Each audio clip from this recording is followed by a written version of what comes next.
आता गणपती उत्सवाला आपले तरुण पोरं येतील आता गणपती उत्सवाला पुढं, ऐका ना. आणि तरुण पोरांचा सगळ्यात आवडता देव म्हणजे कोणता? गणपती बाप्पा. महाराज कधीच सप्त्याला कीर्तनाला भजनाला न येणारे पोरं 10-11 दिवस त्या गणपती बाप्पाची सेवा करतात महाराज.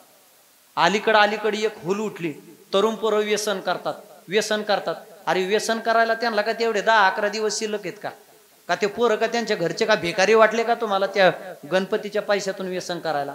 ऐका ना, कोणत्या ना कोणत्या पद्धतीतून आपले तरुण पोरं धर्म करतायत ना, कोणत्या ना कोणत्या पद्धतीतून आपले तरुण मुलं आपल्या हिंदू देवतेची पूजा करतायत ना, तर त्या तरुण पोरांना सडळ हातानं गणपती मेळ्यात वर्गणी देऊन टाकायची आणि त्या तरुण पोरांना छाती ठोकपणे सांगायचं, पोरांनो अरे काय थाटामाटात गणपती उत्सव करायचा, तेवढा थाटामाटात गणपती उत्सव करा, आम्ही छाती ठोकपणे तुमच्या मागे उभा राहू.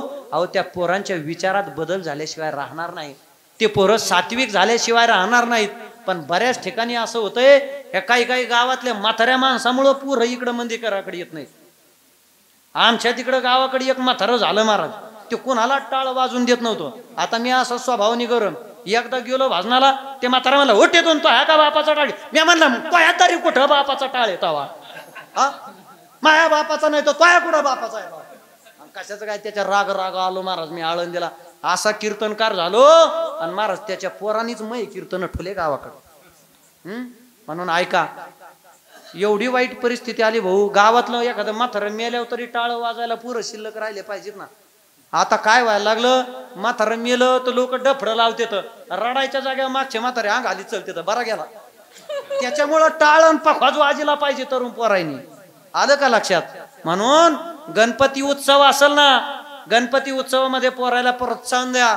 अरे काय गणपती उत्सव करायचा तेवढा करा, का सगळ्या विद्येची देवता आहे. आणि पोरांनो तुम्हाला सुद्धा माझं सांगणं आहे, गणपती बाप्पाकडे यावेळेस काय मागायचं?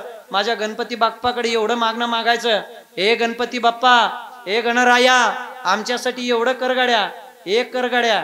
काय करायचं?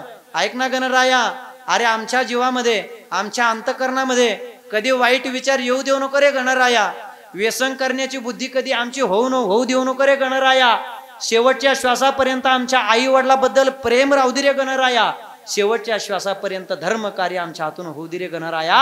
एवढं जर तुम्ही त्या गणपती बाप्पाकडे मागितलं, साक्षात तुम्हाला तो गणपती बाप्पा प्रसन्न झाल्याशिवाय राहणार नाही. म्हणून आपण जमा केलेला पैसा 1 रुपया सुद्धा वायफट न जाता धर्म कार्यात गेला पाहिजे. अरे करा गणपतीची सेवा, तुम्हाला पैसे कमी पडले चला गणेश महाराज खेडकरला मागा, माया एक कीर्तनाचं पाकिट तुम्हाला. पण धर्म कार्य करा. पुढे नवरात्र उत्सव झाला, गणपती झाला का महिला मंडळीचा सण, यांचा सण म्हणजे त्या टायमाला ह्या फुल फॉर्म मध्ये असतात, त्या कोणाचं माहित नाही. नाही ते देव्याचे अवतार, त्यांच्यातले देव्या जागृत होतात. पण तुमच्यातली देवी जर जागृत झाली ना, ऐका ना, त्या देवीनं जशी पार्वती माता महादेवावर प्रेम करीत होती, तशी ह्या देवीनं तिच्या मालकावर प्रेम करावं. जशी माझी सीता माता रामाचं भजन गायची, तसं ह्या देवीनं तुम्ही आपल्या नवऱ्याचं गुणगान गायलं पाहिजे. नाही तर ते दिवसभर कामावरून दमून येतं, रानात काम करून येतं, संध्याकाळी घरी आलं का मंगल पाणी दि का ढोसा. ढोसा काय आले का बैल येतो ढोसा? ते दिवसभर काम करून येतंय, रानातून दमून येतंय, मंगल जेवायला वाढे हो का गिळा. अरे ते जाईन ना पळून तर बेन ढोसान गिळा. कुठून आणलंय ढोसान गिळा महाराज? आणि आताचे सुनबाई तर लय अवघड. मामा शिकलेल्या पुरी, एक शिकलेली सुनबाई अशीच सासून म्हणली, सासूबाई मला ब्युटी पार्लरला जायचंय. ती म्हणली बर काय करायचंय जाऊन? मला केस सरळ करायचे. सासूबाई म्हणली बाई घरीच सरळ करावं केस. सुनबाई म्हणली माता आई घरी सरळ होत नाहीत केस. सासू म्हणली बाई घरीच करावं केस सरळ. ती म्हणली तुम्ही पैसे द्या, घरी केस सरळ होत नाहीत. सासू म्हणली बाई 6 महिन्यात मग सगळं खानदान सरळ केलंस, तुला केस सरळ व्हायनात का? आख खानदान सरळ केलं बाई तू. आणि केस सरळ व्हायनात म्हणजे काय म्हणायचं सुरेश मामा, खोट आहे का? म्हणून ऐका, तुम्ही जर सकाळ उठले ना म्हातारे माणसं, उठायचं, नातवाला हातात घ्यायचं, नातवाला देवाऱ्या समोर बसायचं, नातवाला सांगायचं हे बाळ्या, हे बघ ज्ञानोबारायाची ज्ञानेश्वरी बाळ्या. अरे ज्ञानोबारायाची ज्ञानेश्वरी बघ, खूप मोठ्या दुःखातून पुढे गेले ज्ञानोबाराया, तरी सुद्धा ज्ञानेश्वरी सारखा अमृतमय ग्रंथ दिला बाळ्या. अरे हे बाळ्या, हा बघ तुकोबारायांचा ग्रंथ. अरे तुकोबारायांनी सुद्धा एवढा समाजाचा त्रास सहन केला तरी गाथ्यासारखं स्वरूप, गाथ्यासारखा ग्रंथ दिला. ए बाळ्या, हे बघ छत्रपती शिवरायांचं चरित्र.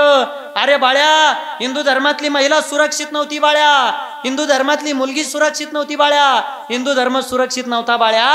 अरे ऐक ना बाळ्या, माझ्या छत्रपती शिवरायांनी आईचं स्वप्न पूर्ण करण्यासाठी या राजानं रक्ताचं पाणी केलं आणि हाडाची काढ केली आणि या महाराष्ट्राचं स्वराज्य निर्माण केलं बाळ्या. हे संस्कार जर तुमच्या नातवाच्या जर डोक्यावर पडले, तुमचं म्हातारपण हे राजासारखं गेल्याशिवाय राहणार.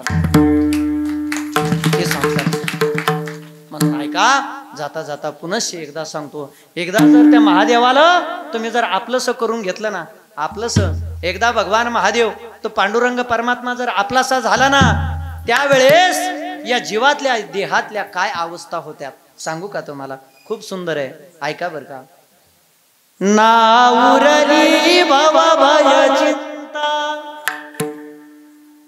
रजतमही सुटले आता, भेद भाव कातरला रे, तन मनात उरली गाथा. तू कळस तूच रे पाया, मजई तुके समजूनी जाता, राऊळात या देहाच्या, मी तुलाच मिरवीन आता. लोचनात त्रिभुवन अवघे, लेक रास गवसुनी जाय, माझी पंढरीची माय, माझी पंढरीची माय. म्हणून ऐका, सगळे विकार त्या भगवंताला दर्शन, भगवंताचं दर्शन घेतल्याच्या नंतर नाहीसे होतात बर का. गणपती बाप्पाच्या पुढे उभं राहिले, गणपती देवाला हात जोडा, महादेवाला हात जोडा.